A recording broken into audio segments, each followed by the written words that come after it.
बिस्मिल्लाहिर्रहमानिर्रहीम, अस्सलाम वालेकुम। जब डच साइंटिस्ट ने ऐलान किया कि पाकिस्तान की साइड पर बहुत बड़ा जल्जला आने वाला है, ईरान की उन्होंने पेशन गोई की, तो उस वक्त से लेकर अब तक पाकिस्तान में ठट्ठे मारे जा रहे हैं। ओ जी नहीं, कुछ नहीं होता। ओ जी आप देख लें, यहाँ पर तो बड़ा आपको नज़र आएगी चीज़ें, यहाँ पर बड़ा साया है, बड़ा ख़ास हाथ है, यहाँ कुछ नहीं हो सकता। ये उन्हीं कौमों की निशानी होती है कि जिनके ऊपर माजी में भी जवाल आते हैं और वो इसी तरह ठट्ठे मार रहे होते हैं। अफगानिस्तान के अंदर 7 इशारिया कुछ शिद्दत का जल्जला आया है। अफगानिस्तान में 5 जल्जले आए हैं पिछले 48 घंटे के अंदर, और सबसे ज्यादा शिद्दत का जल्जला 7 था। इसमें 6.2 का भी आया। 2000 के करीब लोग इस वक्त मर चुके हैं अफगानिस्तान के अंदर, और ये वही जल्जले की पेशन गोई है जो डच साइंटिस्ट ने किया था। और इसके बाद आप अल्लाह से दुआ कर लें, अल्लाह के हजूर सजदे में गिर जाए, क्योंकि जो मर्जी कर ले गालिबन अगला नंबर है पाकिस्तान का है। क्योंकि भारत में आ गया जल्जला, नेपाल में आ गया, और उसके बाद ईरान टारगेट है इनका, और फिर पाकिस्तान टारगेट है।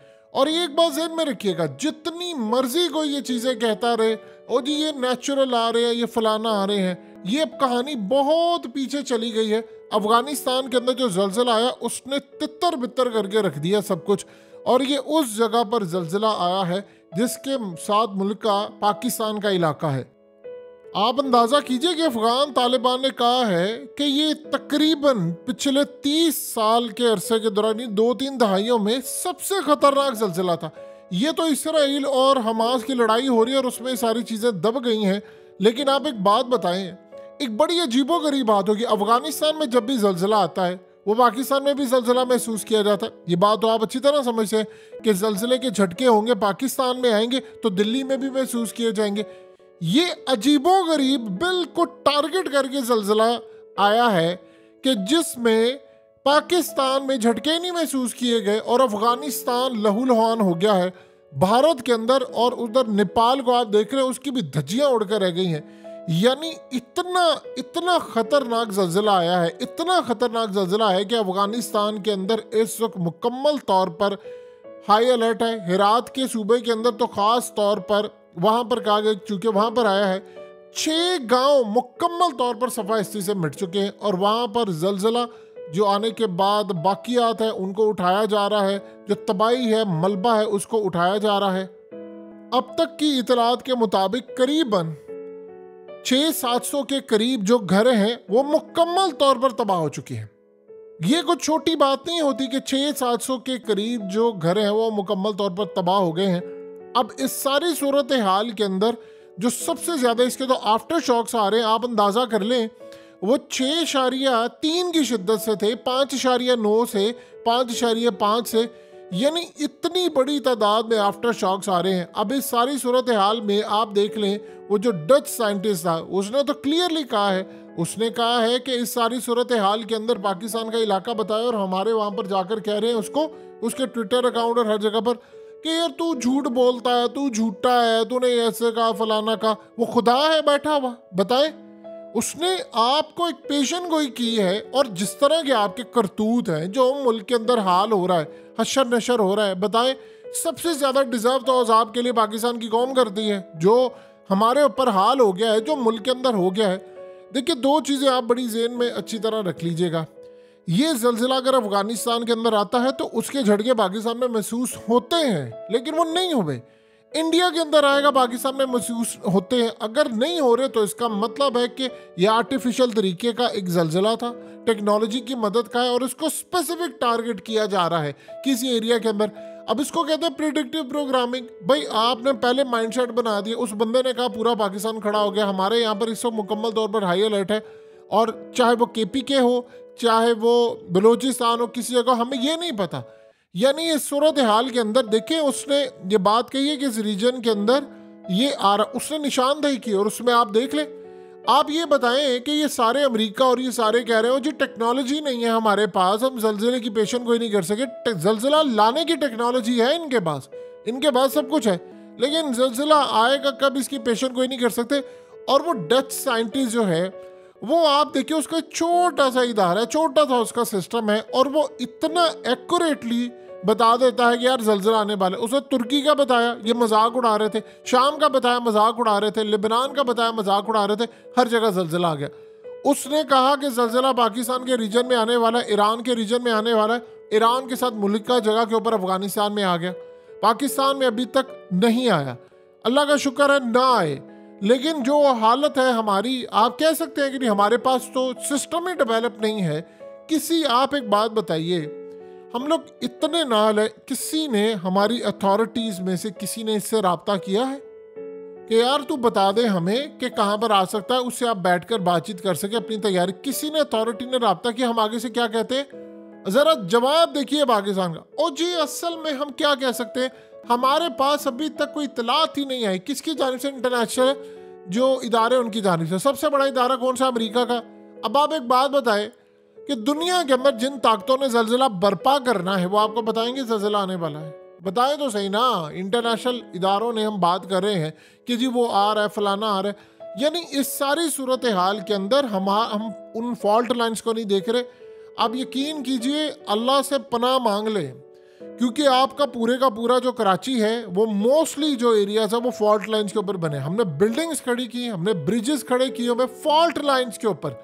जिस दिन एक खुदा ना खासा जलजिला आ गया, ये तहस नहस इसका हो सकता है। और इस तरह बलोचिस्तान 900 किलोमीटर की लाइन है, उधर से आपकी पूरी 900 किलोमीटर की लाइन है जो फॉल्ट लाइन के ऊपर है। उस पर इतनी कंस्ट्रक्शन हुई है, इतनी ज्यादा कंस्ट्रक्शन हुई है। फॉल्ट लाइन्स इसको कहते हैं जहां पर जलजिला आने के सबसे ज्यादा चांसेस होते हैं। कि उन हमेशा से दुनिया के अंदर ये चीज़ होती है कि वो डिटर्मिनेट कर लेते हैं कि यार ये फॉल्ट लाइन्स है, इसके ऊपर आपने कंस्ट्रक्शन नहीं करनी, क्योंकि यहाँ पर आज नहीं तो कल नहीं, 10 साल 20 साल 25 साल 30 साल बाद जलजिला आना है तो सबसे पहले इसने तबाह होना है।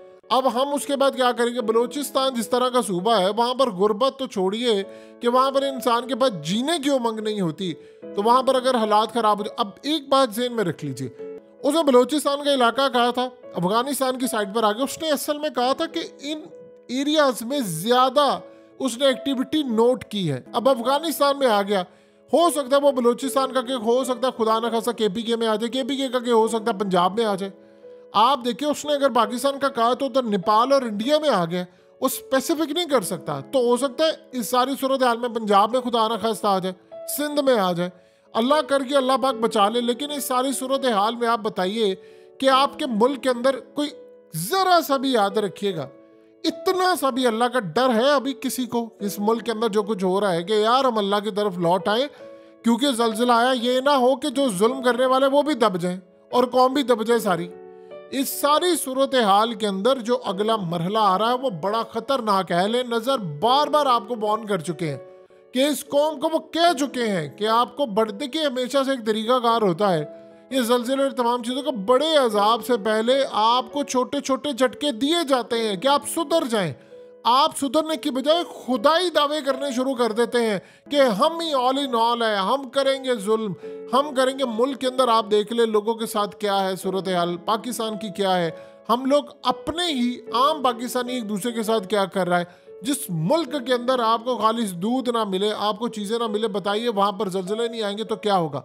अब दो चीज़ें, अगर खुदा ना खासा पाकिस्तान में जलजिला आता है तो हमारी जो डूबती हुई मईशत है इसको इतना बड़ा झटका लगेगा कि हम IMF नहीं, हम बिल्कुल ज़मीन बोस हो जाएंगे और हम इंटरनेशनल ताकतों के बिल्कुल आसरे पर, पहले भी है लेकिन इतने आसरे पर हो जाएंगे कि वो पूरा पाकिस्तान कंट्रोल करेंगे। वैसे तो वो IMF के थ्रू ऑलरेडी सारा पाकिस्तान पहले ही कंट्रोल कर रहे हैं, लेकिन इसकी शिद्दत कितनी खुदा ना खासा हो सकती है, कितने बड़े पैमाने पर हम इसका शिकार हो सकते हैं, इसका हमें अंदाज़ा नहीं है कि हम किस तरफ जा सकते हैं। और ये देखिए पाकिस्तान के अंदर इतना हम लोग ये जो वेदर और पता नहीं कौन कौन से इदारे रखे हुए हमने, जिनको अवाम के टैक्स के पैसों से इतनी फंडिंग होती है, इतनी इनकी तनख्वाहें जाती हैं। किसी ने आकर बताया है कि ये बता दे कोई बंदा कि अफगानिस्तान में जलजिला आया है, पाकिस्तान में उसके झटके महसूस नहीं किए गए। दिल्ली में जलजिला आया है, साथ ही हमारे यहाँ पर पंजाब है, हमने झटके महसूस नहीं किए। यानी कोई तो ऐसी सूरत हाल होगी ना। और आप ये देखें कि क्या पाकिस्तानियों ने इसको ऑन बोर्ड लिया, डच साइंटिस्ट को। दुनिया के अंदर आप जानते हैं कि साइंस जितने भी है साइंटिस्ट वो इसका मजाक उड़ा रहे हैं, वो इसको कह रहे हैं झूठा है, और ये सच्चा साबित होता जा रहा है। क्योंकि कोई आपको कोई तो ताकत ऐसी है जो आपको नहीं बताना चाहती कि जल्जिला आ रहा है। देखिए एक बात समझिए, जिनसे हमने मदद लेनी है कि वो हमें बताएंगे, अगर वही जल्जिला बर्पा करने में पीछे बैठ के टेक्नोलॉजी के जरिए हुए तो बताएं फिर इस सारी सूरत हाल के अंदर कोई हमें बता सकता है कि यार ये आने वाला, इसकी तैयारी कर ले? कुछ भी नहीं आप कर सकते। लिहाजा इस सारी सूरत हाल में हमारे कहाँ पर चले गए हैं साइंटिस्ट? इंडिया के अंदर कुछ काम होता है, वो अपने ओवरसीज जो इंडियन है NRI जिसको बोलते हैं, उनको ऑनबोर्ड लेते हैं, प्रोग्राम्स में बुलाते हैं। आपको चबले मारने से फुर्सत नहीं है, ओ जी ये हो गया, वो जी मुल्क के अंदर ये फलाना। उनको बुलाएं, लोगों को बताएं। वो इदारे कर क्या रहे हैं जिनको आवाम के टैक्स का पैसा मिलता है, जिन्होंने जल्जिले के बारे में बताना होता है, क्योंकि क्वालिफाइड को बंदा है ही नहीं, सारे तो 2 नंबर बंदे बैठे हुए हैं। ये इतनी ज़्यादा खतरनाक सूरत हाल है जिस पर कम से कम हम वर्किंग तो कर सकते थे। आप मजाक उड़ाते जाए उस डच साइंटिस्ट का, दुनिया उसका मजाक उड़ाती जाए और साइंटिस्ट उसको इनकार करते जाएंगे, भाई नहीं तेरी पेशेंट गोई दुरुस्त नहीं है, भाई तू ऐसे है, भाई तू वैसे है, फलाना। उसकी तमाम तर पेशेंट गोई है सच साबित हो रही है। उसने हालिया तुर्की के जल्जिले के बारे में दोबारा जो कहा है, ईरान के बारे में भी दोबारा कहा। अब यकीन कीजिए उनकी जो हुकूमतें हैं वो इनके साथ कनेक्ट हैं बिल्कुल, और उसके साथ राब्ते में उससे इंफॉर्मेशन ले रहे हैं, क्योंकि तुर्की ने पहले इग्नोर किया था, उसने खमियाजा भुगत लिया है।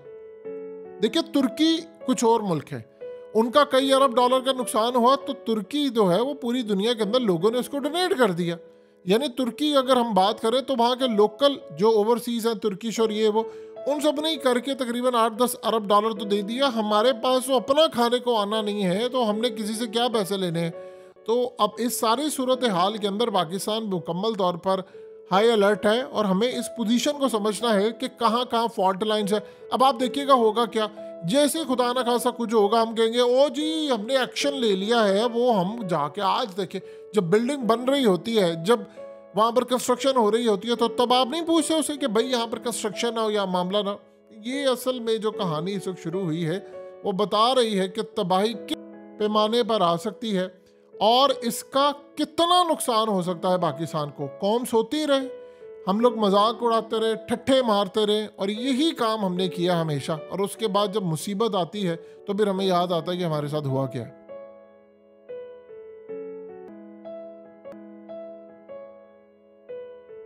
हकीकत टीवी को सब्सक्राइब करना मत भूलें, वीडियो को लाइक करें, शेयर करें और कमेंट सेक्शन में अपनी राय का इजहार ज़रूर करें।